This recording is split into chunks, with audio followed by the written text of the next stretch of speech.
Okay. So good evening. The time is now 7:04 PM on Thursday, June 22nd, 2023, and I call this open meeting of the Hanscom Area Towns Committee to order. For this meeting, we are convening in person and remotely via the platform Zoom as posted on all 4 town websites. Members of the public can view and participate in the meeting webinar from their computer or tablet by clicking on the link posted with the agenda. Please note this meeting is being recorded and may be publicly available for future on-demand viewing. Few reminders before we begin. If you're not speaking and you're remote, if you don't mind muting your microphone, and when you're called upon to speak, just please try to speak clearly for good minute taking. And finally, any votes at this meeting will be by a roll call vote because we do have one of the members remote. Okay. So you all know I'm Doug Lucenti, Chair of the HATS Committee. And before we go through the agenda in detail, I just want to note that the minutes tonight are being taken by Emily Mitchell of Bedford. So our first item on the agenda is introductions. So if I could have the committee members go around and introduce themselves briefly, that would be great. And I'm going to start with you. Sure. I'm Mitchell, Bedford Select Board. I'm Doug Lucenti, Lexington Select Board. And Charles Hornig, Lexington Planning Board. Jim Hutchinson, Lincoln Select Board. Okay, and Margaret Kobe, Lexington Representative at Large.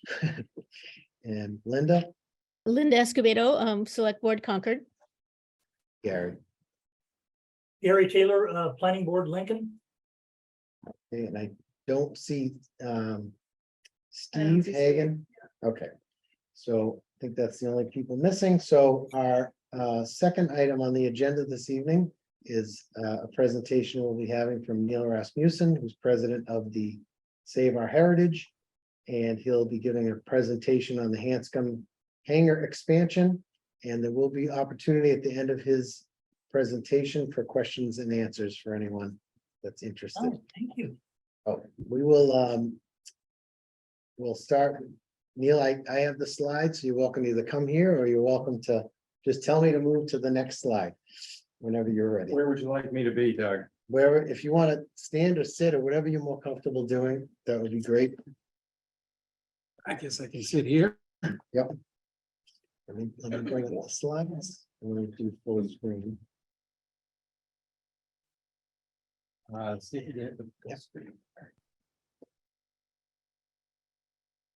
That, Hold on 1 second. There we go. All right, okay, there. back up, there we go. So I'm here to talk about the North Airfield expansion project.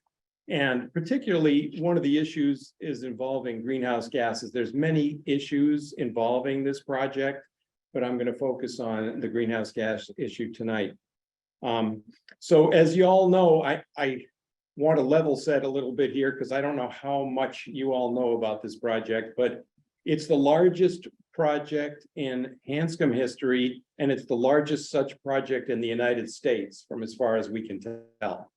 And you look at the screen and you can see the area involved is you can't tell much from the screen except for if you were to measure that, it's about 2/3 of a mile across. So I don't think we need to spend a lot of detail with the layout. It's just on the north edge of the airfield. I'm sure you're all familiar with this at this point. Next slide. So it's really about this hangar capacity expansion, and it depends how you measure hangars as to what it means for the expansion. If you talk about hangar count, it's 4 times the hangars once this is done. If you talk about the area of hangars, it's like 2.3 times as many. And what's it about? It's about relieving capacity constraints at the airport. They don't like to say that. They don't want to deal with the fact that it increases flight operations, but that's what it's about. And they've admitted at various times in various meetings that they're doing it in response to the expected growth in demand. Next slide. So why should we care about this? One of the reasons, there's many reasons to care. there's issues of spilled materials that need to be remediated on the airfield. People might be concerned with noise. People might be concerned with particulates. There's traffic. There's all kinds of things you might be concerned about. But what I'm going to focus on is the greenhouse gas emissions, which in Massachusetts are regulated by law. We have this law, Chapter 8 of 2001, that requires every sector of the economy to go down in greenhouse gas emissions. And the Secretary of Environmental Affairs is supposed to set a downward trajectory for every subsection of the economy and net zero by 2050. And so it's the law. Next slide. And every town, and not every town, but a lot of the towns got ahead of this law and already started developing net zero plans. And you can see on this slide some of the surrounding communities' net zero plans. They don't all measure exactly the same thing in their plans because there's not a standard for greenhouse gas inventory. But what you can see, they're all consistent in one way. They all have a net zero plan by 2050. And so this is, and you can see they start out with a couple 100,000 tons of CO2e, and they expected to go down over time. They're already looking at measuring some of these over time, and they're not easy to keep on these trajectories. Nobody's quite making it as far as I can tell. And it's going to get harder and harder. And the communities, if they really were to do this, are going to have to make all kinds of crazy sacrifices that we don't even understand yet. And we'll probably need technologies that don't exist yet to get down here. Next slide. So the problem is that we didn't count Hanscom when we wrote those plans. Just the jets at Hanscom. So this slide, I took the vertical scale and changed it and expanded it. And the towns are down at the bottom in those colored lines. And Hanscom private jets start off at 750,000 tons, a lot more than any of these towns, or even almost a combination of them. And instead of going down, it's going to go up. There's no question it's going to go up. The minimum it could possibly go up is basically around 2% a year. That's the Federal Aviation emissions plan for the whole country. But they even admit in that plan that private jets are going up faster than commercial. The historic growth the last couple of years has been 10%. And that's at 10%, you can see it compounds and makes that terrible line going way up at the top. And it's probably not going to be that much, even though it has been recently. It'll probably be somewhere in between. But even so, you see over time, by 2050, it's way up there and it's totally overwhelmed. The emissions have totally overwhelmed anything that any of the communities have saved, even combinations of a large number of communities. All the work they've done is nullified by the growth in these emissions at Hanscom Field. Next slide. And here, to go along with it, is a plot of what's going on with the hangars.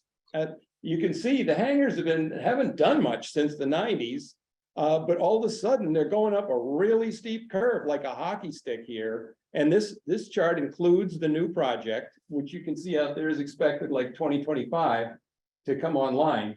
And it's just really ramping up. And it's a little frightening if that reflects their belief in sort of the growth patterns of the airport. Next slide. So the problem is when we think about greenhouse gases, one of the first things we've got to do is get rid of them now, because greenhouse gases that we get rid of now, all these things accumulate over time. And so getting rid of them in 10 or 20 or 30 years is not as good as getting rid of them now. And now we have to get rid of those things that have low benefit to the economy, low societal benefit, and have high cost. It's a no-brainer. That's what we have to do. And private luxury jets are a category that fall into that. And if we look at this, just to get it in perspective, look at the great things we've done. In Massachusetts, we put in 4 gigawatts of solar power in all time, up to today, 4 gigawatts. And that's supposed to have an environmental benefit, and it does, by cutting the greenhouse gases we otherwise would have generated in power plants. However, half of that benefit is already absorbed by the emissions of the jets at Hanscom Field. Just the jets at Hanscom Field, and that's not the only jets in Massachusetts, right? So that just shows you how, when we think about our wonderful accomplishments that we're doing, we're getting wiped out by the growth in these emissions. And, you know, they cancel out the growth, as I said before, of so many communities. And what do they service? The airport, in theory, is, you know, in Massport's charter, it's a public service for the public, but it's not for the public. You can't use it. The average person can't use it. There's only a few people who get to use it, right?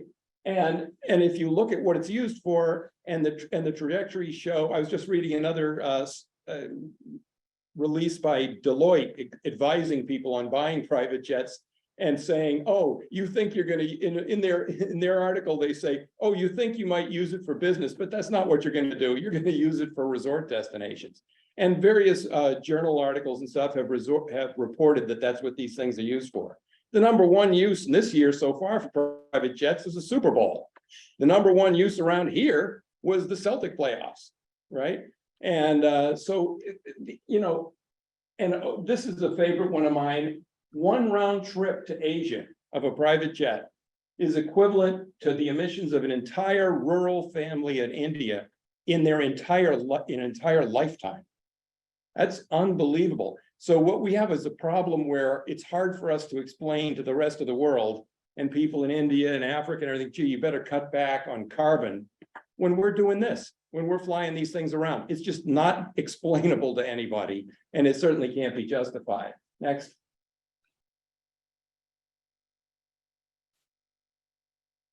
So, yeah, so, and by the way, and so this isn't just happening naturally, like, you know, just like oil drilling is highly subsidized by the government.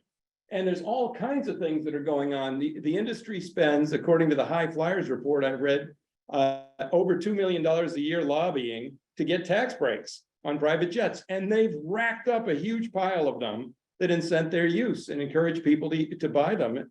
And there's no sales tax, even though there is on your car. You know, there's no property tax on the facilities on the Massport property. The tax laws provide all kinds of crazy write-offs. You know, there's actually no state and local jet fuel tax. It's prohibited under federal law. However, we have one here at Hanscom because it's grandfathered, because it predates 1984. They had a funny little thing in the law. If you had a predating excise tax locally prior to 84, you can keep it. But we could never change it. So you couldn't go back and say, oh, let's raise the tax. We think they should be taxed more. You can't touch it. But it is something that we're unusual, and this airport's unusual that it benefits from this today. And the 2023 FAA reauthorization bill today proposes additional public funds to be put into private jet hangar construction, because they say, oh, it's so important, we need more of these things.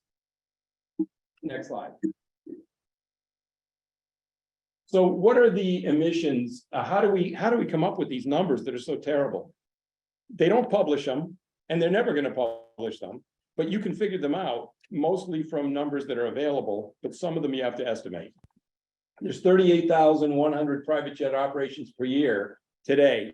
That number is not what appears in any of the documentation you get, because if you look at the documentation you get from Massport, they publish the daytime numbers in one place, and a lot of people refer to those, and then they publish the nighttime numbers somewhere else, and you have to add those together to get the total. But if we guess that each one of these flights is 2.5 hours, which it could be less or more, if somebody could say that it was less or more, we'd have to adjust that. And the use of these planes ranges from 190 to 550 gallons per hour, depending on their size.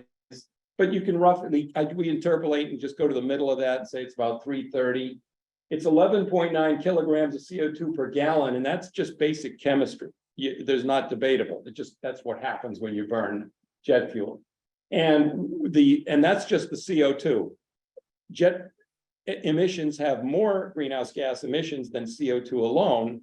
And to account for those, you have to put in some sort of adjustment factor to go to what's called CO2e, the greenhouse gas equivalent of CO2 that you would have.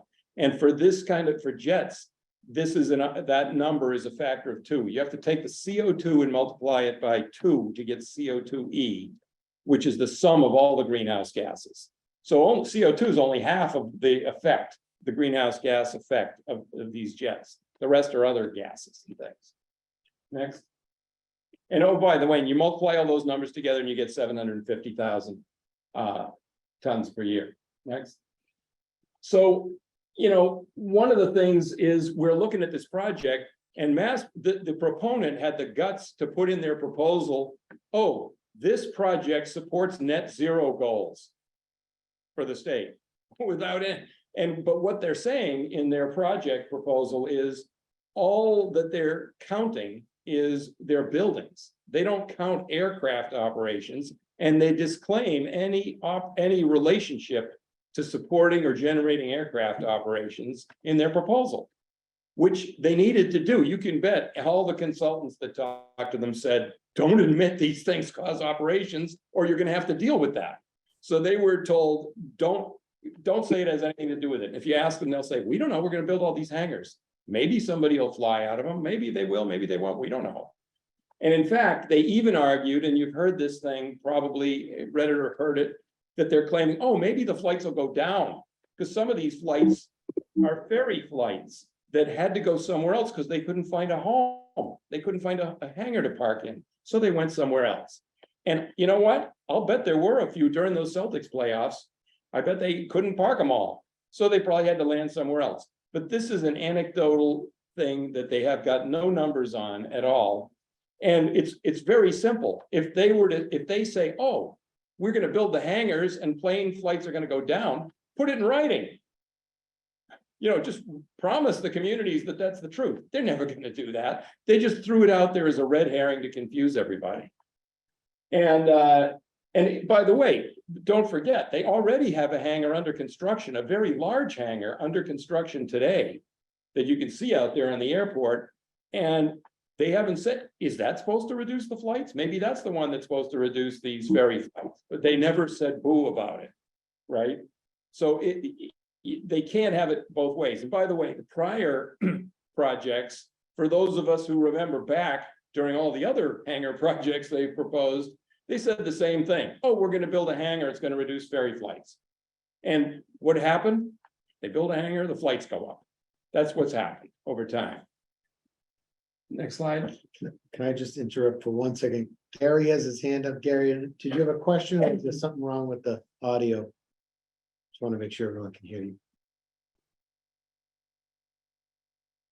Gary, you're on mute.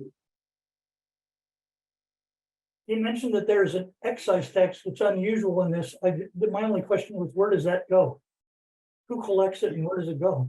The excise tax is split 4 ways and goes to the 4 towns. It's a couple $100,000 a year. Is that right? Yeah. Each town, couple $100,000 a year each town.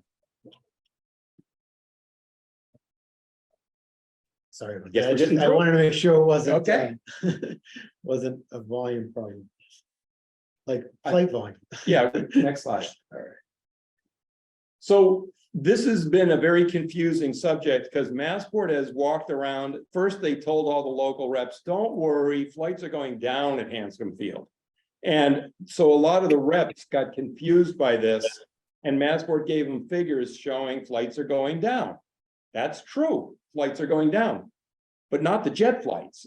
The jet flights are going up. It's the little putt-putt propeller planes that are going down all over America. They're declining, but especially at Hanscom, they're declining.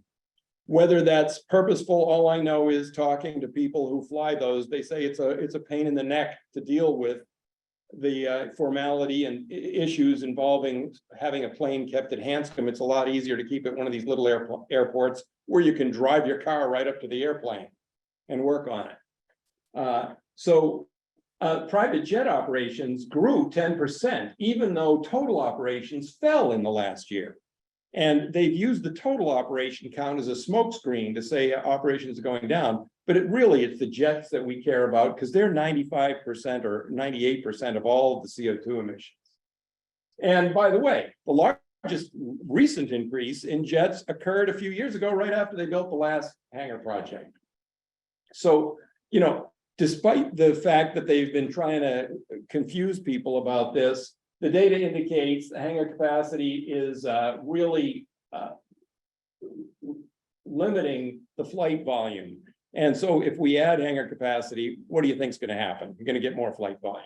There's no question about it. Next slide. Oh, sorry.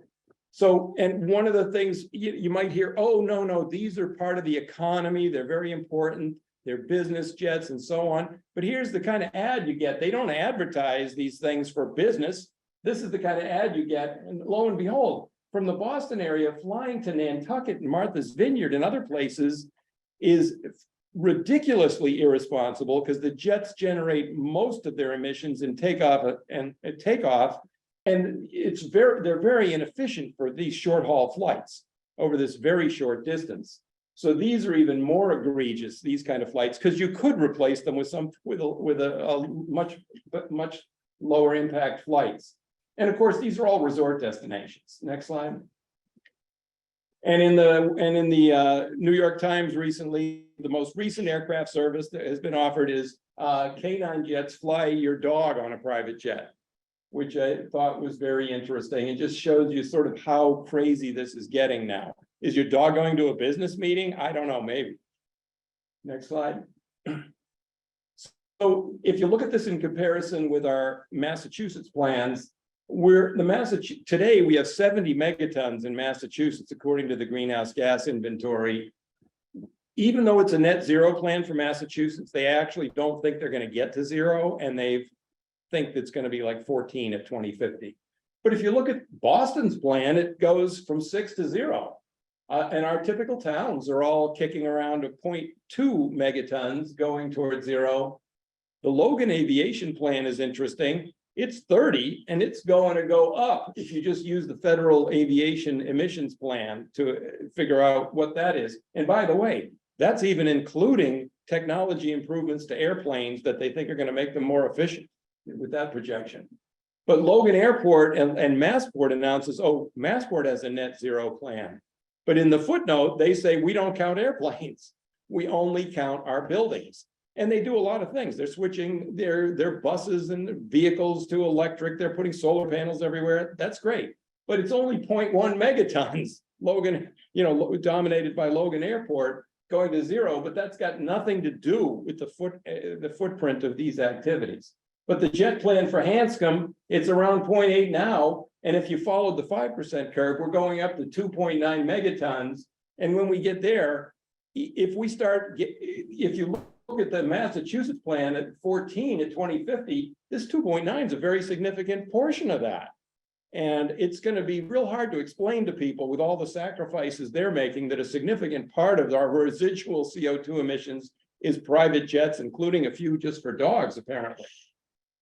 So, and by the way, and North America represents about half of all of this, all of these emissions from all these planes. Next slide. So one of the things that's been very confusing and people have talked about is, what if we could do this with low carbon aviation and make all this go away? That'd be great. If people want to fly around all over the place with no carbon emissions, that'd be, you can't object to that on the emissions issues at all. But it's not actually practical. It's not real. And there's a lot of people who've evaluated this, including the National Aviation Emissions Plan. And people said, oh, what about electric aircraft? Yes, but electric aircraft are only going to replace small propeller planes, not jets. And the Federal Aviation Plan specifically says there's no way they're going to replace large jets or even small private jets by 2050. Sustainable aviation fuels. This is confusing because people don't understand. If you take that fuel and burn it in your airplane, it generates just as much or even more CO2e than jet fuel does. The reason they call it sustainable is because it came from a crop, and maybe that crop absorbed a little CO2, or how we converted it to jet fuel actually reduced its methane emissions or something else. And you get a slight benefit from that, but it's highly controversial what the benefit of these things is compared to jet fuel. When it's burned, it has no benefit. It's when you're making it, you could maybe suck out of the environment some CO2 and get a benefit that way. And even those fuels that might work and get a benefit, there's people have talked about converting wood into jet fuel, into these fuels. But the amount of wood products you'd have to burn or consume to do it is astronomical, and there's just no way the wood feedstock system could support making the magnitude of fuels required. So and you could synthesize these, like take a solar panel and run some electric machine and with catalysts and suck CO2 out of the air and turn it into a fuel. These things are possible, but it's technology that doesn't exist today. It's just theory. So the worry here is we shouldn't start using these fuel and just expect or plan that it's going to be replaced with low carbon fuels anytime before 2050. And it's certainly irresponsible to bet on it, which is what the aviation industry would like us to do, is bet on this, that it's going to be solved by a magic technology. Next. So what's the effect of stopping this project on the system? Why would we want to stop it here? What will happen? Will it go somewhere else? Well, it's not going to go to Logan. This project is gigantic. This is 2/3 of a mile long. There's not even a postage stamp left in Logan to put anything like this. It's not ever going to happen there. If you were to put it somewhere else, like put it far away, the people wouldn't want to use it. The thing that drives these things is convenience. If it's where you want it, I want it. But if it's over there, I don't want it anymore, right? If it's somewhere far away. So you can affect this, and the Hanscom is the largest jet port in the private jet port in New England.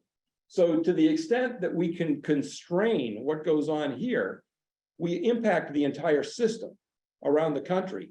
And trust me, people around the country and the world are starting to have the same concerns at other airports, especially in Europe. There's already people over there lying in the runways in front of private jets, blocking them over there. There's been huge protests, and a couple of the airports have talked about banning them.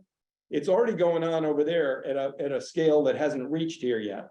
But this particular one is a trigger in America, at least, because it's the biggest one that's happening right now. But I assume there's going to be others, and there'll probably, and other parts of the country will be likely to see also concerns expressed about these things. So if we constrain these, it'll make a difference because it'll make them less convenient. And then people will slow down their purchase of them. We'll slow down the flights, we'll slow down the production of these jets, which is right now experiencing a huge backlog because they're so hot. People buying these things hand over fist. And so our policies and what we do here can have a ripple effect on the whole system. And by the way, in the end game, we have to go after the financial incentives as well if we want to really have an impact around the country and the world. But that takes time through Congress. But what we can do right now is try and hold back some of these investments in these big expansion projects. Next.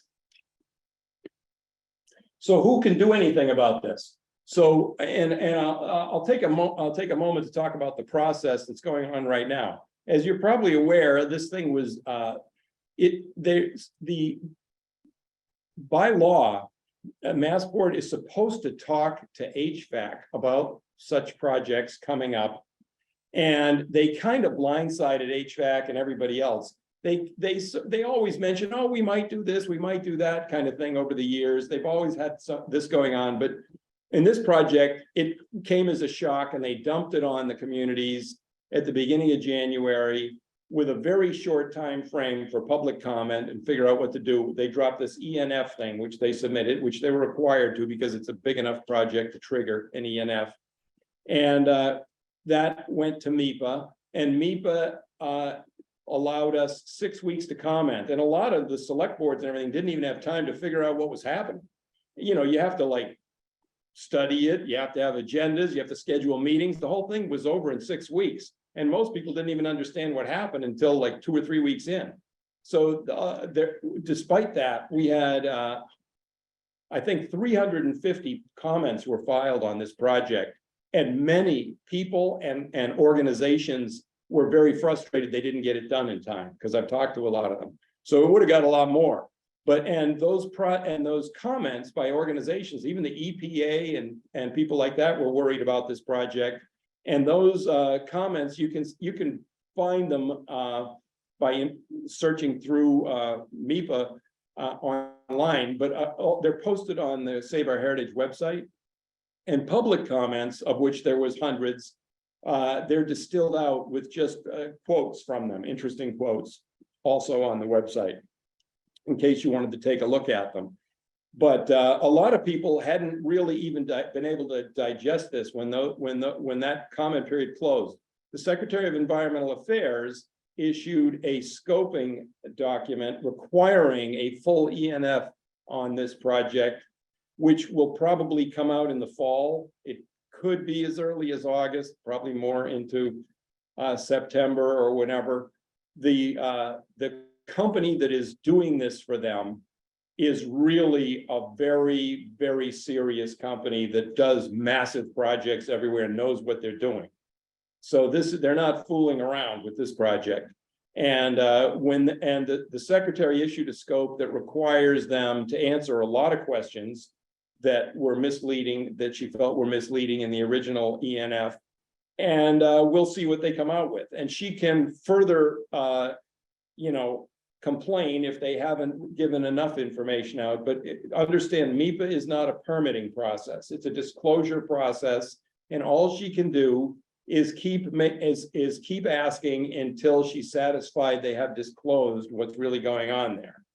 And once that is done, that becomes, they can continue to the next step, which would be to use those documents like their ENF as part of negotiating or obtaining other permits that may be required. We're not even sure all the permits that are going to be required. There's a few in Bedford that it's not clear that what basis Bedford might have to consider them or not consider them. But there's other things that NEPA might be triggered. There's Section 106 might be triggered. There's a lot of other federal issues that might be triggered. And so the ENF would be an important piece for during those evaluation processes that may also have to generate permits. So we have so that's the process going on, and we'll have another public comment period in the fall when they submit their draft ENF, and maybe the secretary will accept that as an ENF, and maybe she'll ask them to go back and work on it some more. But presumably the people who are doing this will get it through at some point.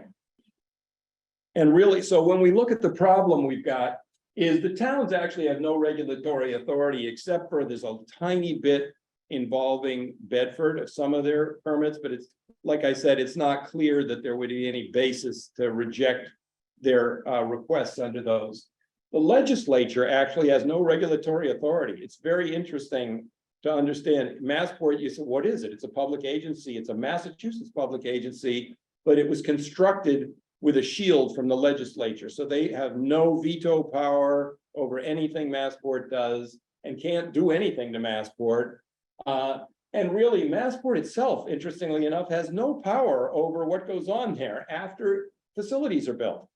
Because once facilities are built on their airfield, even if they're used for some incredibly crazy number of flights or something else, they can't tell them to stop. They can't say, I've got a curfew. They can't say, I've got a capacity limit. They can't say, I'm going to charge you more money. They can't do anything under federal law. So limiting infrastructure is the only option we have in Massachusetts for controlling these kind of activities. And Massport only reports to the governor, because the governor appoints the executive director and also the board. And as I've said before, the governor is not going to go in there and try and overturn the board and put environmentalists on the board or anything like that. There's all the special roles on the board of the unions and other things going on in there, but she can advise them of what to do, and she can pretty much indirectly tell the executive director what to do, who has control over these things. So the key here, if we want to express our concern or get the governor to do something about it, is really to have all the towns and our legislature and the people around all to sing with the same voice and communicate with the governor. Right now, there's a petition floating around to the governor. It already has like 4,000 signatures on it, I think, about this, 5,000. since a few days, who knows? And I believe the legislators are currently thinking they're going to try and put something together with their names on it. And we think that it would be a good idea for the select boards to sort of combine and put their name on one letter about this, rather than the worry would be that we send in too many different kinds of requests to the governor and she doesn't see them as all saying the same thing and might, and that might defocus the effort. So it's really important to be consistent. And that's why I think it would be highly valuable for the towns to write the same letter, although that's a lot of work. And it probably needs to be a short letter, and it's a lot of work to write a letter that combines the 4 towns. This body could attempt to drive that and put it together, and that would be great. But if not, the towns can write separate letters. That would, that'd be fine, as long as they're consistent and don't allow a divide and conquer kind of approach with the governor.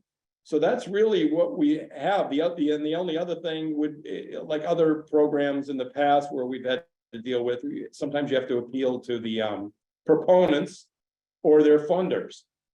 In this case, the proponents it's very weird because the people developing this project have no experience in aviation at all, which is highly unusual for projects like this. They're usually done by very professional companies that know what they're doing. All over the country, they build hangars, but there's like companies that specialize in this. This is one guy from a car dealership and another guy who's a vice president at Silicon Valley Bank. And it is possible that's where the money was coming from to Silicon Valley Bank, which is an interesting question about that. But so it's very odd, and they've constructed these secret LLCs that you can't investigate in Delaware. And so it's very clandestine, this whole situation and figuring out what's going on. So it's really the only other thing that I wanted to say was one of the other slides we could bounce. Go to the next slide. So this is the message that we really think the governor needs to hear. We shouldn't be building this kind of capacity anywhere because it's antithetical to all the state plans and the federal emission plans. The only other thing I had as an appendix here is going a couple slides. Now, next slide. So this is, people are asking, well, what is the hangar? That was also another confusing thing Massport was saying. Oh, no, we've got all this hangar. It's a small increase to our hangar capacity. But this is the hangar chart from the 2017 Environmental Status and Planning Report. And you can see here, there's a bunch of things that say hangar, but only the yellow highlighted ones are jet hangars. All these other things are different kinds of hangars, or like for little propeller planes. And like a huge number of these things called T hangars, they only fit those little Cessnas. And there's box hangars, and there's other kinds of buildings here, but they're not hangars. And there's even some hangars that hold, helicopters and things, right? So this is the common, these are the hangars, and over here's a chart of what the area of those hangars are, in case people are confused, because there's been a lot of confusion out there about what the hangars are. And also there's another 60,000 square foot hangar under construction right now. And so when you go into the airport, you can see over in the distance, there's something big going on over there. And that's a big hangar. And in theory, that should have relieved all these issues of ferry flights when it turns on in the next year. And they shouldn't need all this other stuff. But as you can see, they don't want to talk about the real issues here. They don't want to talk about increasing flights because it's kind of a third rail for their project. They just want to avoid that issue. But we have to bring it into the forefront for them. So I'm happy to answer any questions you have. Well, thank you, Neil. This is very eye-opening. So we'll go around and see who has what questions. So we'll start with the room. If there's anyone in the room that has questions or comments, Charles? Yeah, well, it would have been, I think, it had asked, but it would have been helpful to have more context on the actual proposal first before we heard the very passionate opposition to it, but not have, all I've done is skimmed a few documents. We've never had anyone present the proposal. It's been hard for me to understand what people's background is on this. The proposal have you seen the ENF? No, I skimmed the ENF, but it's a long document. Yes. And I don't claim to know everything about it, and I didn't have an opportunity to ask questions of the document. Well, if you have any particular questions about the proposal, I could answer them. But maybe more to the point, I think from your point of view, what aviation operations should Massport be encouraging in Hanscom? Well, I think as a country, we have to decide, first of all, these increases in jet operations as they are now are opposite of, they're illegal according to Massachusetts law. There's a chapter 8, as I said, requires all these sectors to go down. Here's every sector is going to go down. This one's going to go up. That's against the law. There's no answer to that exactly, but they can't increase these things. And we have to put the brakes on it because it's actually increasing significantly over the past 10 years and continuing to go up. Yeah, I understood that part. I mean, Massport presumably is leasing the North Airfield parcel for a reason, that they want to get some value out of it. Yeah. So it's just sort of, well, what should they do with it if they don't do this with it? That's not a question that needs to be answered right now. They don't have to do something with it right now. Okay, so this is a no, I mean, that's my problem here is I always do try to get past no to what's the yes, and there's no yes here. Okay. You mean there's no yes to allow them to build it? Well, No. so Mike Barrett made a proposal, said, what if we could just put electric airplanes in them? Wouldn't that be beneficial? And which is not a bad idea, although they're not really going to serve the purpose or be available in the time frame to make them worthwhile. If somebody builds those hangars, they won't be able to put electric airplanes in them. Well, I mean, you could say, what we need is more hangar capacity for big planes that are more efficient than these little jets, or a lot of different things. It could be for math. I mean, I think that's more helpful from a policy point of view from, the governor, from Massport's point of view, than, well, no, you guessed wrong, this is a bad thing, find something else. I just have trouble with that a little bit, but. Well, right now, it's just got a forest on it, and it's not hurting anybody.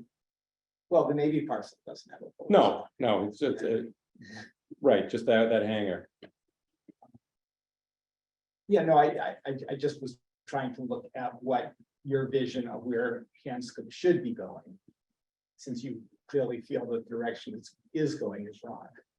Well, you know what? They could wait, and if they actually do make low carbon aircraft sometime in the future and can demonstrate it can be expanded without impact, do it then.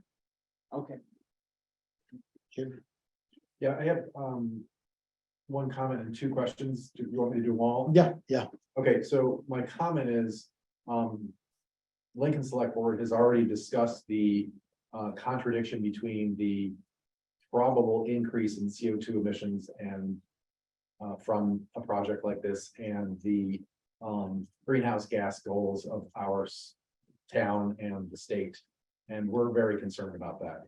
So I am already sort of at that high level on board with trying to write some kind of letter to the governor that might just narrowly point out that contradiction. Because I agree that there's an issue about Massport being a business and they need to, do what they're supposed to do. But I personally don't feel like it's my responsibility to figure out what they should do. I think it's sufficient for me to simply point out that there's a problem with what they're talking about doing and have a discussion about what else they might do instead, rather than me having to come up with all the answers for that.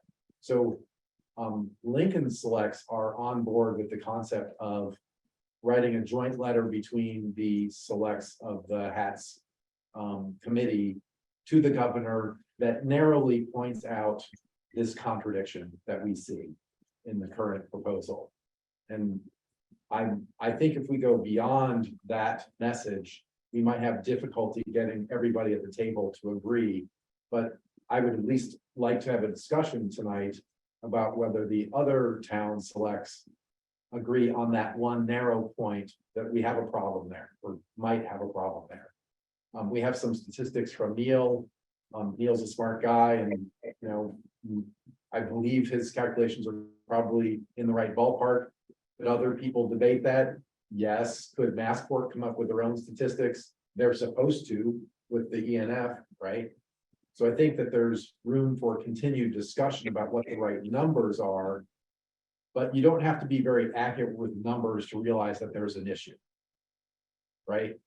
Numbers anywhere in a factor of 2 or 3 of what Neil's talking about are a problem for our greenhouse gas goals.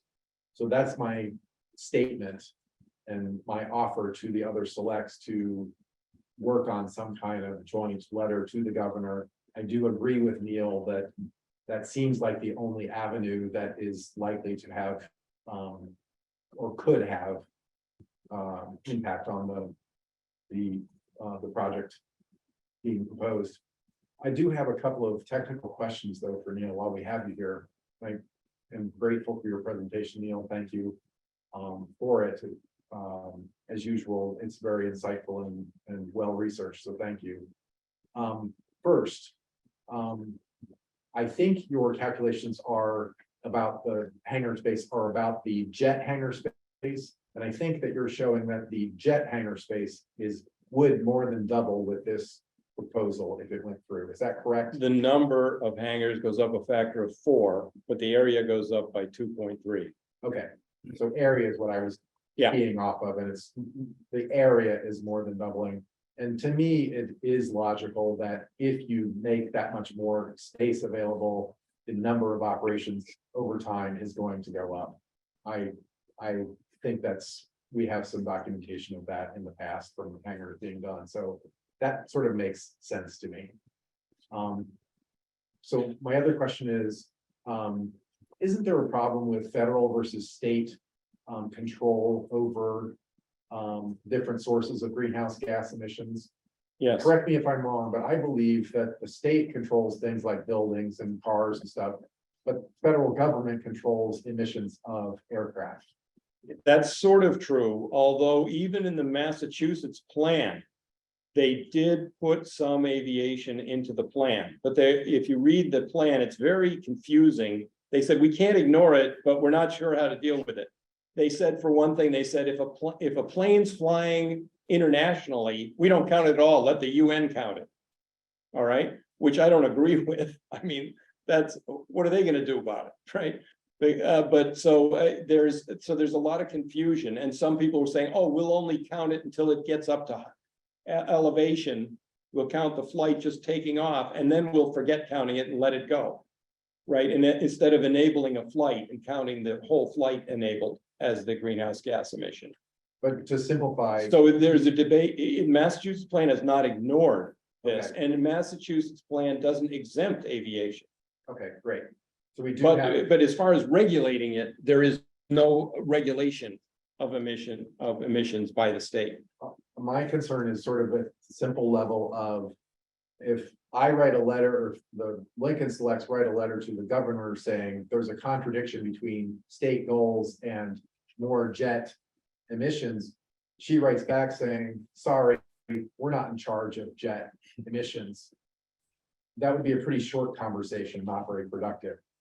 So I want to check it with you and, with anybody else who. Right, but an expert on this, and to make sure that- technically, the state cannot tell a jet to emit less or something like that. Okay. Or say, I will discriminate against high emission jets. But all I want They is can't do for that. the state to be counting jet emissions in some form in their goals, because that's, I think, what they should do. Well, And I think that's enough argument for being concerned about this Well, from the state level. we have a problem because the state is trying to figure out whether to count aviation, and there's confusion about it in their own greenhouse gas inventory. The FAA does not count it at all or have anything in their mandate about reducing it or controlling emissions. So that's, so we have a conflict. The agency driving the system and driving all the funding for airports and everything else has no goals associated with this. That's a hurdle that must be overcome eventually. But it's going to take decades probably to wrestle with that problem. Right, and so I'm trying to make a distinction between federal issues, which I have a lot of sympathy for, but I have no control over at this time. Yes. And state issues. So here's the state issue, though. Don't build the infrastructure. Don't enable these things. You don't have to say they can't fly, but if you don't build them the infrastructure, they won't find it convenient and they'll choose not to fly. That's the whole point. That's all we have. Right. We can't tell them not to fly. Okay, so let me ask one other clarifying question and then I'll yield the floor.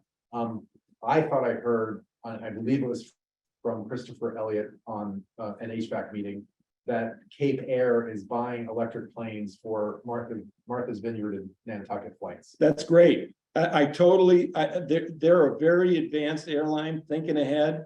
And they're probably have a letter of intent, which is not exactly saying they're buying it, and they're certainly not coming soon. But remember, they're not replacing jets. They could displace jets. And if they flew out of Hanscom, instead of those other ones I showed you where people are flying jets down to Martha's Vineyard, they should be flying Cape Air electric propeller planes. They're not, right? Right. That's a good thing. So I Yes. guess my position is, I think it's great to encourage electric airplane development and use. Because I do think it does help with. It does. But my understanding is, once they build this infrastructure, they cannot restrict the types of aircraft that use it. That's correct. In other words, if they built it and said, oh, we're building it to anticipate putting electric planes in it, and then all the park there was jets, oh, we can't control that. Anybody could park there, right? You can't control that activity. But it would be, I think, Cape Air is a very forward-looking organization. And it's not in a few years, probably, they're gonna have these electric planes, but you will be able to fly some electric planes to these local places. Okay.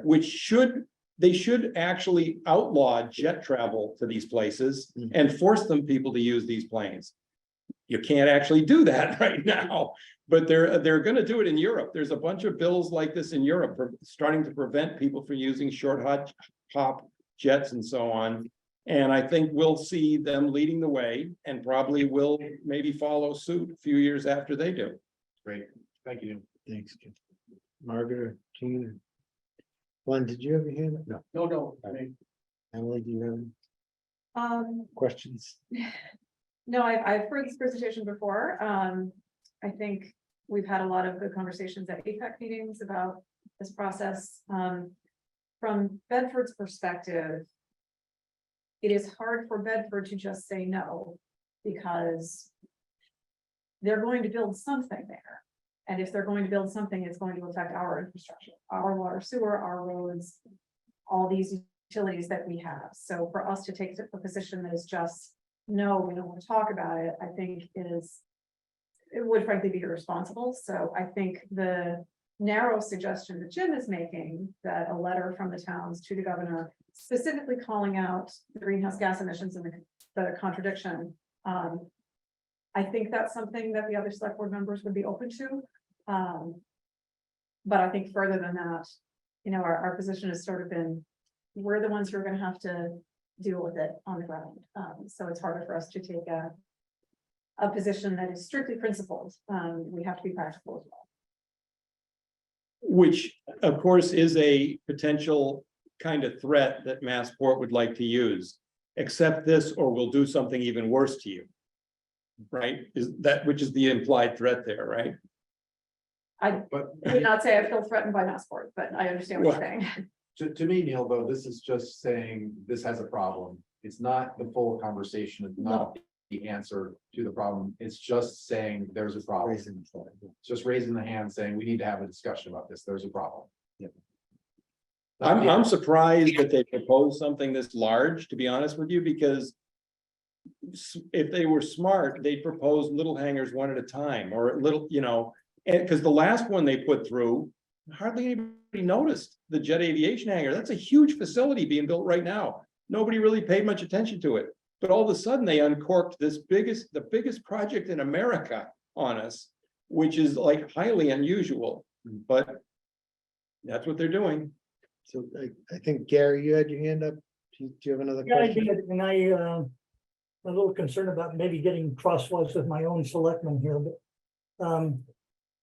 I've spent the last 40 years consulting in the natural gas, oil and electric power industries. And one of the things that strikes me here is the importance of the fact that this is a major investment in a long life capital asset. And, we're looking at a trajectory of trying to back out a lot of stuff between now and 2050. But if you're talking about putting a major investment into things that have a 30 or 40-year life cycle, it's going to be hard to back them out later. And it gives the people who've made that investment a political argument about not backing them out. There's all kinds of arguments about stranded costs. And as Neil's pointed out, I think this investment encourages further investment in private jets, which even compounds the problem. So I'm urging people to understand the criticality of this decision and the fact that there's really a very focused decision point, which is the government. And it is a big, big decision point, because it will be very, very hard to back this kind of stuff out later as we're trying to get, from 2030 to 2050 to that last round of climate protection. And I just want to encourage people to understand how critical and how focused this decision is that we're looking at here. And it is a big deal. And it's going to be very, very hard to back out if we don't stop it here. And as Neil's pointed out, the other regulatory options we don't have. It's really this one decision point. Don't let them build it. Because if we do, it's going to be extremely, extremely difficult to back this out later when we really need that last 20 or 30% to get to the 2050 objectives. Totally agree. Thank you, Gary. Terry Ackerman has her hand up. I'm going to allow Terry to talk. Terry, if you want to just introduce yourself, and I know who you are, but Okay, hi, can people hear me? yes. Okay, I guess there's no video. I'm on the select board in Concord, and the Concord Select Board would very much like to have a joint letter with the Four Hats towns. And they designated me to write a first draft that Concord Select Board will be looking at this Monday night at the Select Board meeting. It is a brief letter trying to be narrow in scope. It includes some good points raised by the Lincoln Select Board and HFAC in the NEPA comments. And I can tell already that there are some other really good comments raised tonight that by Doug and Gary and Emily that should probably be incorporated in the letter. But I think the first step right now is the Concord Select Board is going to tweak the letter Monday. And then my question for this group is, should we send it over to each of your select boards to put in what or have input, do you want to have a joint letter? Because we have first draft that's going to be ready early next week. So I'll talk at least for Lexington. I think we would be interested in that. The logistics of a joint letter are always a challenge, given open meeting law and it is summertime too with the schedule. I think our next meeting is not till July 11th at this point. So we just had a meeting last night, so we're on a little bit of a couple-week break. I think my board would be interested in that approach. I guess one of the questions for Neil and others is what is the timeline? What's the appropriate time frame, in your opinion, to approach the governor with this? Nothing is happening before the end of August. Okay, So I think, and then really the things will spool up when the draft EIR comes out, which could be at the end of August, but it could even take months beyond that. It's unclear. when that'll come out. It's not on a schedule. It's up to them. So I do think it's powerful if we sent one letter signed by all of us. I mean, we've been involved in some intermunicipal agreements. In the past, I think we're actually working on one right now for the 250th coordination. But I know it's a big lift and I'm willing to sort of take an opportunity to try that. And I guess if we can work on it over the next several weeks, it's likely we could all have a vote on it and our individual select boards and have one letter that's signed by everybody. I think that It certainly doesn't have to be decided in a week or two. Yeah. It could go through a few cycles. Okay, Jim, Terry, if you were willing to share your draft with me this week, I actually have a select board meeting on Monday night. And could at least get very preliminary feedback from my fellow selects. Emily, in Bedford, who would be the lead person on this? Would it be you? It would be me. Guessing. We also meet on Monday, but I won't be there. So for us, it would be another 2 weeks. 2 before we weeks. could look at it. Okay. Charles, I would be very willing to share the letter. I see the chat is disabled, so I can email the letter to Doug. But the Concord Select Board is going to be tweaking it again. I mean, they haven't even really discussed it. So I just want to be careful with the open meeting law, but yes, absolutely, we would love to have all 4 towns participate. I could be wrong, but I don't think there's any open meeting law issue with you sharing it with a different board for them to consider separately and in parallel.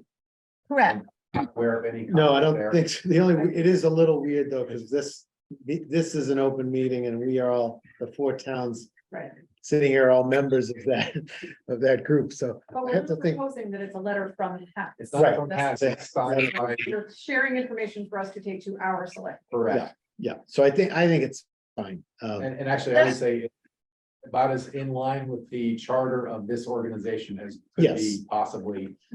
I agree. Okay, Right. I will agree. send it to Doug right away. And Doug, you can send it out because I don't have everyone's email address. But I will. bear in mind that it's a very initial draft. Yeah. This is just something I put together. The Concord board hasn't approved it yet. And I think there's probably gonna be multiple renditions till we get to what, everyone's fingerprints are on it, and we can get Correct. something we're all happy with. Charles? So I just wanted to go back to the timing thing. There's a point in this process where presumably the governor will decide to take action or not take action. And it's not obvious to me that that point is before the EIR comes out. Or before the EIR is even approved. That's correct, because the question would be, anybody like the governor would worry, are people investing more money in this that I might shut down and cause them? If I had done it earlier, would I have saved them money?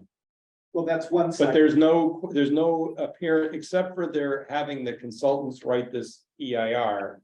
There's nothing else going on now. But is there any likelihood that the governor would do anything while this EIR process is going on to preemptively shut it down? I doubt it. At least you will land. So can I throw in my 2 cents? I think that this is not an answer to what should be done. This is a wake-up call to the governor that we need to talk with her about it. So I think it needs to go as soon as we can possibly get it out, to get the conversation with her going.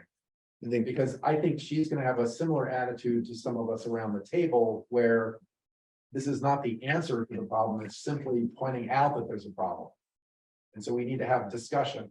So this is not to try to get her to immediately shut down the project. That's not what's gonna happen. I don't think that's realistic. I think what's realistic is this gets us a conversation with the Yeah. governor. What Where I we start heard, talking about what should be done, what should be done. but I heard that there was a long-term goal of getting her to shut it down. Right, because if she doesn't shut it down, it presumably happen. But I think I to think you're Jim's, asking though about timing, and I'm just saying, Yeah, no, it's just sooner is better than later, both from the point of view of not wasting some people's money and also from the point of view of starting the conversation. We're important stakeholders in this project, and I think we need to, make sure we're listened to. Right. But I do think it's important to say that we have to, we shouldn't do this kind of project if it's gonna increase the greenhouse gas emissions. So Margaret? Doug, this Sorry. is Linda Escobedo. I have my hand up for some Hi, time, Len. Yes, if I may speak. let's go So right ahead. Again, Linda Escobedo from the Concord Select Board. I appreciate Terry Ackerman's caution to everyone that this is a letter that she has drafted at this point, that the Select Board has not in any way had an opportunity to vet it or discuss it. And if in fact that letter is going to, and I also appreciate that a number of the other towns have meetings on Monday night, so they're anxious to see this. I would hope that whatever is sent to the other towns not only has draft all over it, but clearly has a statement that says the Select Board has not yet had an opportunity to vet or discuss this letter in any way. So, in the spirit of trying to support each other and to work towards a joint letter, I certainly see the wisdom in that. But I just feel the need to state these cautions. No, that's well stated, Linda. Thank you. Margaret. Yes, I wanted to address Charles's comments about the governor shutting down this project, and I think Neil can help me with the historical perspective of past actions that have been taken at Hanscom back in the 90s and maybe the early 2000s. And there were proposals brought in that the community organized against, and the select boards organized against, and they failed. I don't remember any governor ever stepping in. They failed because of the public outcry, and the proponents withdrew. I'm thinking of FedEx. The governor didn't shut that down. That's true. The governor didn't shut down. Well, some of the little airlines that came in, Hangar 24, but the governor didn't get involved with that, did they? No, and remember that in the Shuttle America case, Ted Kennedy interfered with the FAA and delayed the whole project by like 6 months, which caused a big interruption over there and Yeah, may have right. contributed to the decline of that project. So when they ask for something like the governor to step in fact, it probably is going to be something else. Yeah. And historically, that's what happened. But I think this is at least a step we could take, right? We It can't, doesn't we hurt. can't ask the public to be outraged. Right, but others can. Linda? You had your hand up? Sorry, I thought it had been Oh. lowered. Oh, no, sorry. I thought it went down and back up. Okay. So I think, I want to thank Neil for Okay. this great presentation. Appreciate your time. This is great. Your drive, and so you can have it for reference, and That then would Yeah, be wonderful. Doug, would Give you me mind that back. circulating his presentation? I will send it out. Thank you. Well, more to the point, if you give it to me, I'll put it on the website. Yes. Oh, great. Even better. Well, that's right, you're in charge of the website now. Go Charles. Stop sharing. And if you can send me the meeting recording when you get it done, I will. do that. Let me just bear with me one moment because I want to give Neil his drive back.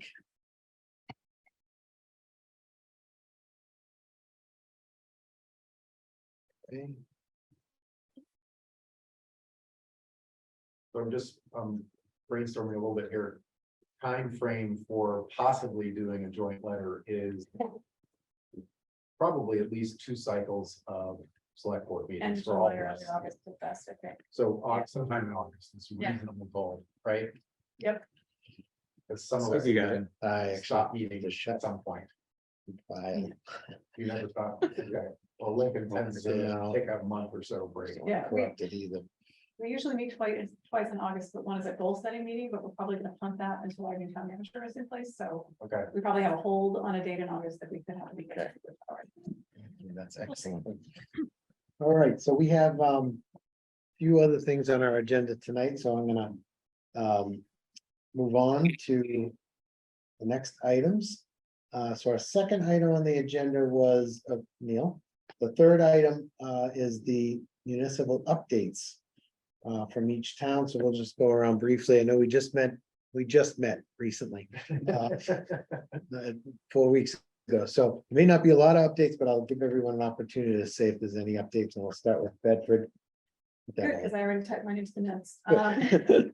So it's basically the same stuff I talked about at the last meeting. The town is now accepting applications for a new town manager, with the hope of having somebody on board in early fall.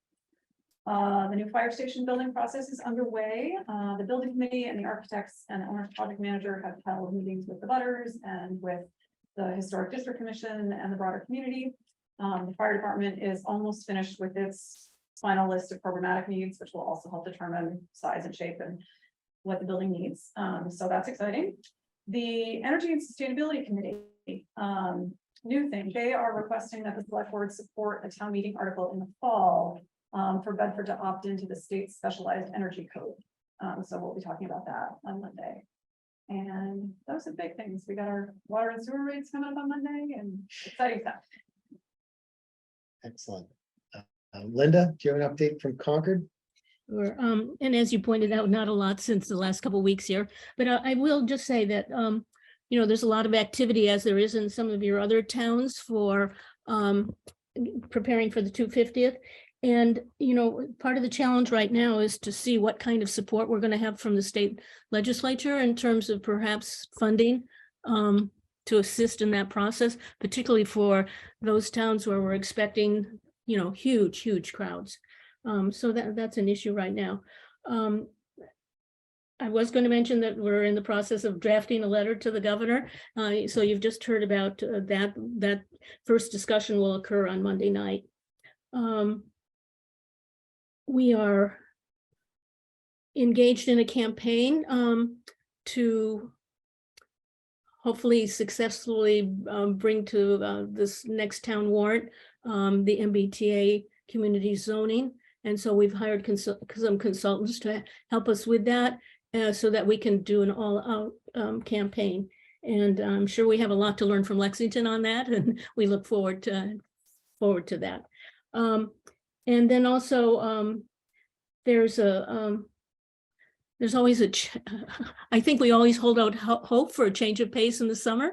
And I know some of our committees at least try to take off 1 month in terms of meeting, but I don't want to overstate that in terms of just, it seems like a huge amount of issues going on that we're all facing right now where we can't afford to take too much of a reprieve. So that I don't have much more to report than that right now. Thank you. Thank you, Linda. Jim, anything from Lincoln? Sure, quick update for us. Let's see, first on our community center project, which I think I reported on last time. I'm sorry to report that initial cost estimates came in, and yes, inflation is still a thing.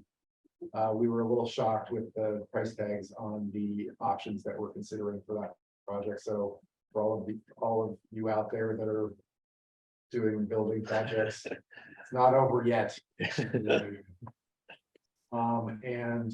see, we're getting a report from our climate action plan team on Monday night. So I would love to report on that, but I can't share the details on that one just yet. And I'll turn it over to Gary if Gary has anything he wants to add from Lincoln. Gary, do you have anything? Yeah, we're deeply embroiled at this point in trying to figure out how to respond to the Housing Choice Act.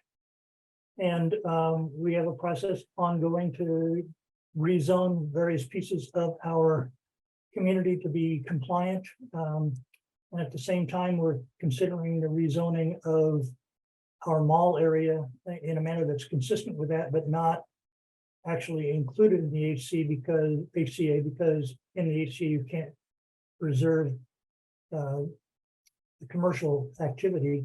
And so we've been looking at what Lexington did with great interest, and we'll be pursuing a rezoning over the next year or so. Great, thank you, Gary. And thank you, Jim. And for Lexington, the only two things I'll bring up, that are sort of new information since last time. First, maybe of interest, the town is trying out a new compost pilot program. We have 2,000 homes that are going to be part of this pilot program starting on July 1st. Where Black Earth composting will pick up compost material from each household.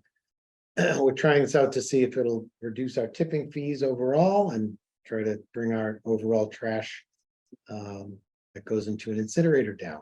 So far, I think 1,800 people have signed up, and I'm sure by July 1st, all the spots will be taken. And we're really trying to get data on what this impact will have on the town as a whole. Second thing of interest, the town, a couple weeks ago, we voted $500,000 from our ARPA money to go toward the 250th celebration. You know, as we've all been planning and preparing for the 250th, we're realizing that there's not money coming from any source outside of our own pocket. So we were taking this step to try to kickstart some of the planning. So that's really the two things I have. Charles, do you have anything you want to add? Well, I'll say we did our MBTA zoning. Now we're frantically writing regulations to implement review, and we are holding our breath because we really don't know come fall. I mean, we don't expect anyone to file anything till fall when after the Attorney General approval, but we expect that when that approval comes in, we will get maybe a lot of applications, maybe a few, maybe none. We just don't know. But if it's a lot, it will be a lot of work for us. Margaret, do you have anything you want to add? I don't know if this group is familiar with the project in Lexington on the Waltham line, the Tracer Lane, So what are you talking about? the solar Yeah. installation.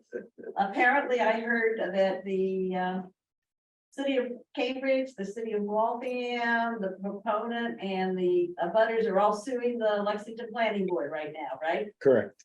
Yeah. Yep, it was on my doorstep. Yeah, They served me in hand on Saturday. So yes, that's, So that would be interesting to see, and again, that's been a huge dilemma, because the proposal is to cut down the trees. Most people had no idea that that piece of land was in Lexington. Yeah. Because, and are you all familiar with where it is? It's where Route 2 crosses 128. And the only way you can access it by car is to go into Waltham and come back around. And the proponent is proposing to cut down what, 8,000 trees? No. 800. Oh, only 800. 1,000. I mean, it's complicated. Yeah, but to put up the solar array, so now you've got people who like solar arrays sort of looking at the people who like trees. And it's been somewhat complicated, so it's gonna be interesting to see how this plays out in court now. yes.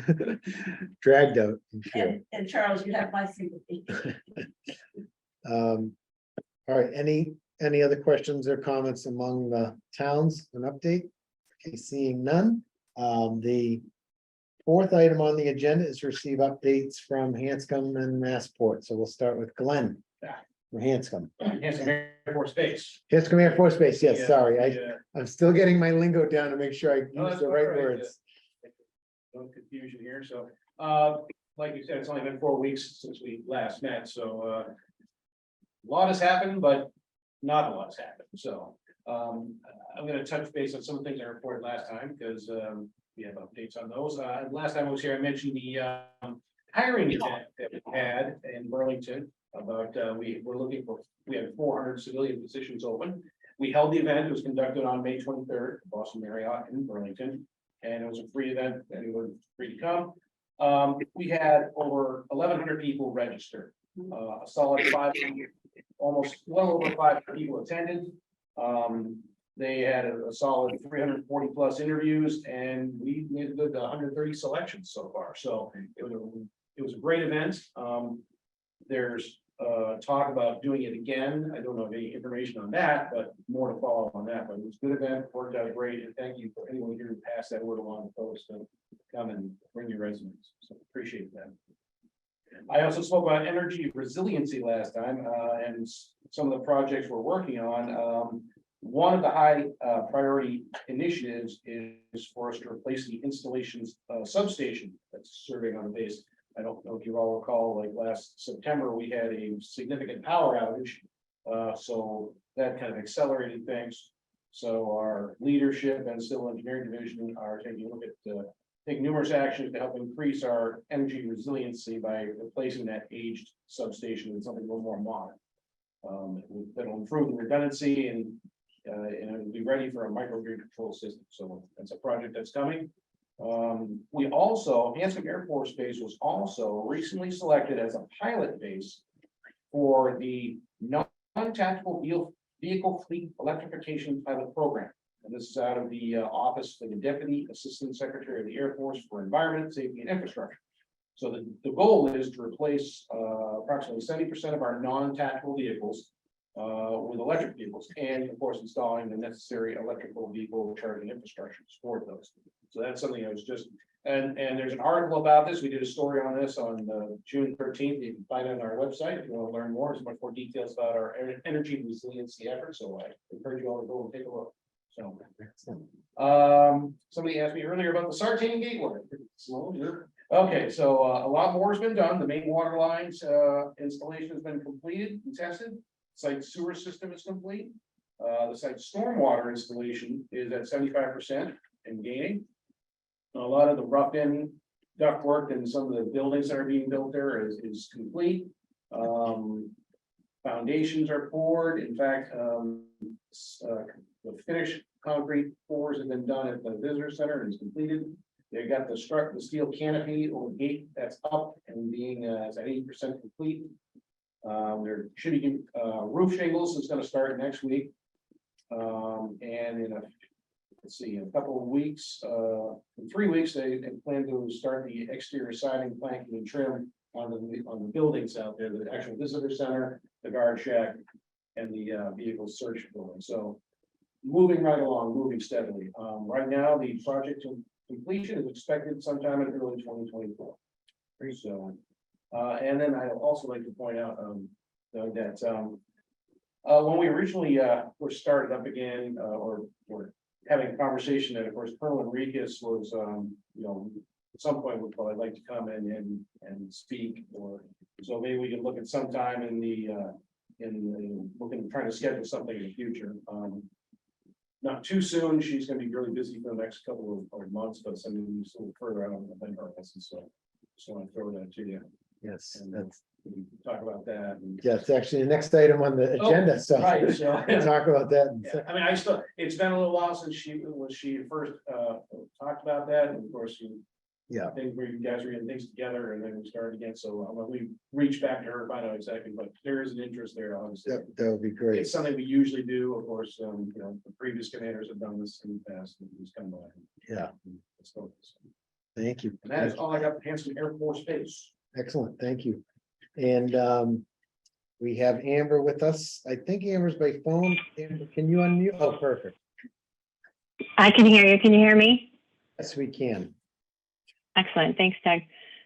So our last Hanscom Field Advisory Commission meeting was on Tuesday night, where I gave the annual noise report, and that's available on the Massport website. And the updates that I had for project and development, we're testing an electric transit van for our maintenance department currently. Over at Signature Flight Support, they're currently moving into the new fixed base operator facility, and they'll begin demolition of the old FBO facility this summer. The next update that I had was for the runway 523 rehabilitation. Construction commenced on June 5th. So it's been ongoing. It will continue until approximately July 11th. And we haven't had any complaints about construction from residents or from Lincoln public safety officials who've been monitoring the project. And that's it for me. Thank you, Amber. Appreciate it. Okay. Are there any questions for Amber or Glenn?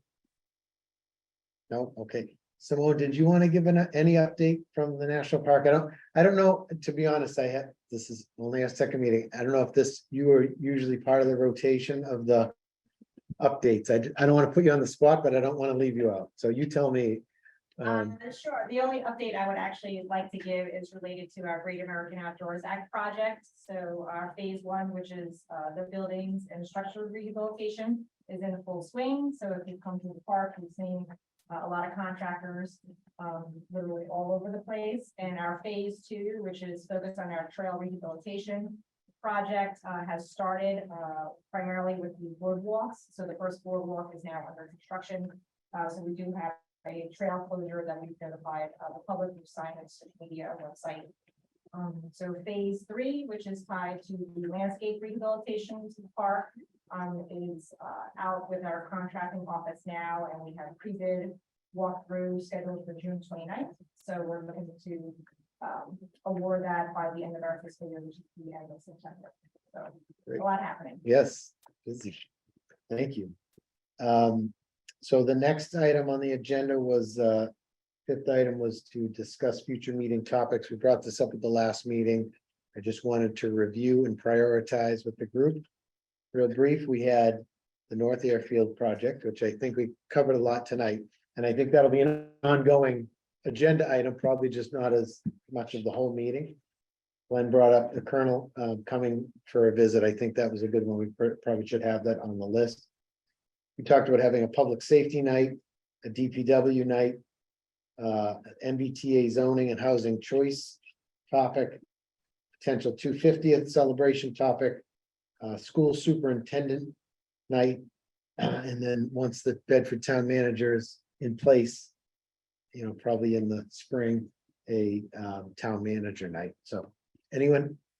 Margaret? Could you add legislators? Yes. Like you know, there's a group of them, right? There's Barrett and Cataldo and Gentile and Paish and It's a lot. Sokola and Gordon. So I'll throw out my opinion that I'm more interested in that than some of the other events that I think are already happen in other forums. So I'm a little less inclined to push them onto the hats agenda. 250th, for instance. Yeah. Love 250th. Don't get me wrong. I'm not saying anything against 250th. Yeah. I'm just saying we already have a committee up and running that gets together between the towns. Right. To talk about that. Yeah, I think it was a low priority. I don't really want to replicate what they're doing or saying Yeah. in that meeting here. So I'm more focused on things like Margaret's talking about, of getting legislators in to talk about, you know, development and growth kind of projects that is the charter of this group to do. And nobody else is doing those besides us. Yeah.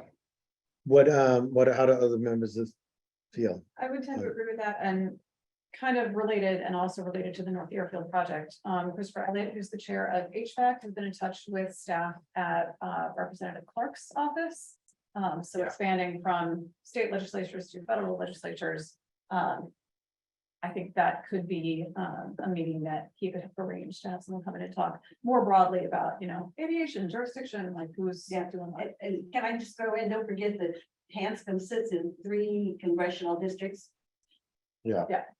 Right. Yeah, so it's more than Captain Clark, it's Seth Moulton and Lori Trahan. Right. I've added- That was the number, Yeah. so. I've been working on the list of people interested parties and hats, you know, and I started going through all the state. There's a lot of people, and I don't have contact information for all their legislative aides or whoever does their scheduling. So if anyone has any info on that, I'd be happy to Right. add it in, because it seems like a research project that doesn't have an ending point. Once you get to the, you know, you look at Catherine Clark, she's got 4 offices, and I don't know who do you talk to when you want to, you know, get some info. So I'd be happy to hear if anyone has advice on who the best person to reach out to at the federal level would be. Does Linda have her hand up again? Oh, Linda, sorry. Oh, you're on mute, Linda. There we go. I didn't hear Cataldo's name or Gentile's name. Those are, Yes, I think she mentioned them, yes, Gentile and Cataldo, Yeah, yes. okay, good. So there's high interest in legislators visiting Yes. and potentially federal, someone to come in and explain maybe a little bit more about how that all works. Yeah. and aviation and jurisdiction. Okay. And, yeah, Just for the four towns, which ones are bringing MBTA things to town meetings in the fall? I mean, Housing Choice Act. Housing, yeah, whatever you want to call it, section Lincoln 3A. is. Lincoln is, Lincoln is. Okay. Linda, is Concord bringing something in the fall? For MBTA? We're not It would- voting on it. We're would discussing it. Probably be next spring, 24. Okay, Yeah, we're not voting on it in the fall. We're just discussing it in the fall and voting on it in the spring. okay. I just Bedford. wanted to I know. think my expectation is spring. Steve would know, but he's not here. And I I know, don't think they're gonna get it together. so, I mean, I think that's another hotter topic, and I think, someone mentioned about the school superintendent. Having them just because, I think Lincoln has a contract up or something with the base, and I Yep. thought there was some interest there, so I'll prioritize those things I just mentioned. And see if we can do a legislative thing in the fall at the September meeting. Okay, next item, unless there's any other ideas. Next item was, we had some administrative items that were left over. I thought I'd just bring them back around. I marked them as action items in the minutes. But first, I think Linda and John Dwyer were gonna both check to see if they could locate any meeting minutes from June 30, 2022. I apologize. I haven't had a chance to do that yet. Okay, No, there was a no from JD. He does not. he does not have, cannot find it. okay. Second action item was the sort of open seats or missing spots, so I put it in the minutes, but we have some gaps with some vacancies that I think everyone was gonna look into. I know with Concord, there's no planning board member that's designated yet. Is that correct? Linda? That is correct. Okay. So if you could just follow up on that to find, I just don't want to have anyone again not represented in here. The other issue we had no one from conservation. I haven't actually done anything about that yet, but there's no conservation people on any of ours. And then for at-large, we do have Margaret. And Margaret, I know you had conversations with the town clerk and the select board office, and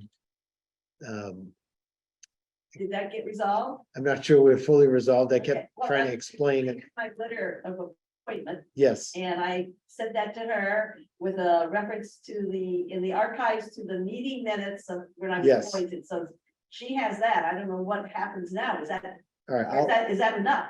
I think you didn't hear back from her though? No. All right, so we'll keep that on the list of follow-up. I'll follow up with her and find out what, there's definitely confusion.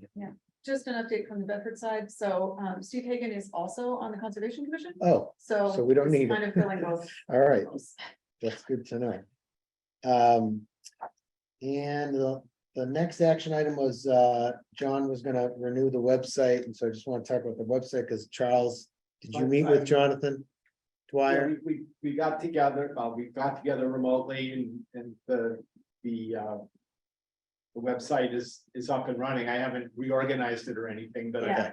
brought it up to date and. Okay, And the other open item there is that Mike Rosenberg is still technically the owner of the website. oh, And he is trying to figure out how to not be the owner anymore, but he is currently in Israel. He sent me a quick email last week saying, I haven't forgotten, I just couldn't get it, so we're working on that. but Charles, you have access to update the website. I can All update, right. and I put in what minutes I could Yeah, find. all right, and thank what- you. Everything I could find, but so if any materials from meetings, videos, Yep. send me links to all that stuff and I can get it all posted. Excellent, and I had the LexMedia recording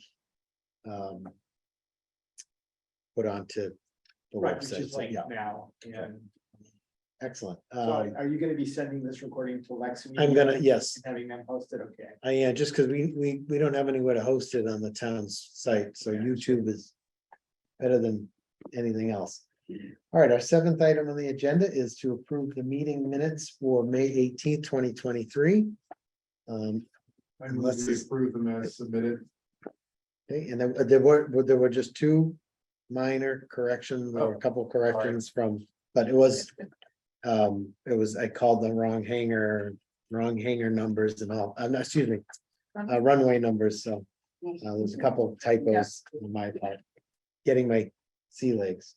So, there was a motion, is there a second? I'm gonna say as As amended. amended, yes.